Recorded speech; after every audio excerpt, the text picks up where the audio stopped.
திருப்பதி லட்டில் மாட்டுக் கொழுப்பு சேர்க்கப்பட்டிருப்பது ஆய்வில் உறுதி செய்யப்பட்டிருக்கிறது. இங்க சுத்தி பெருமாளுக்கே நாமத்தை சாத்திட்டே. ஆல்ரெடி திருப்பதி சம்பந்தப்பட்டு ஒரு அங்கிள் பேசியிருப்பாரு ஒரு டைம்ல.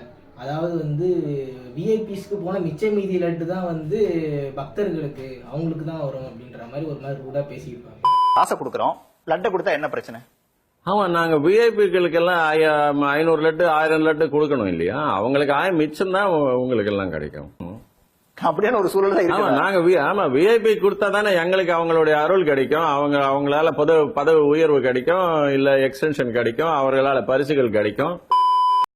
அதுவே அந்த டைம்ல கான்ட்ரவர்சி ஆச்சு. இப்போ அதை வச்சு கணக்கு பண்ணி இதெல்லாம் பார்க்கும்போது அவங்க பிசினஸ் தான் பண்ணிட்டு இருக்காங்க. இப்போ அதே அவ்வளவு ஈஸியா ஓப்பனா பேசுறவங்க இதை பண்றதுக்கு எப்படி தயங்குவாங்க?